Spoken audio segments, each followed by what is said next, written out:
Welcome back to our channel, where we provide you with valuable tips and tricks to enhance your Snapchat experience. In today's video, we'll guide you through a comprehensive tutorial on how to share a Snapchat contact externally. Sharing a contact externally allows you to seamlessly transfer a contact's profile to other apps and platforms. Let's get started. Step 1. Open Snapchat on your device.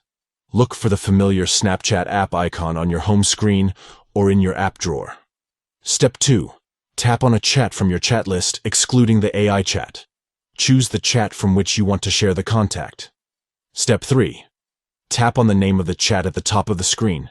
Then, tap on the 3 dots located in the top right corner of the screen. Step 4. In the menu that appears, tap on Share Profile To. Step 5. Select the app you want to send the contact to by tapping on the app's icon above the Share To section.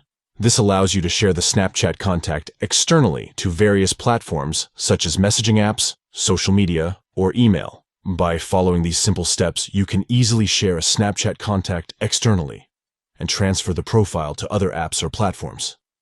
Thank you for watching, and stay tuned for more tips and tricks.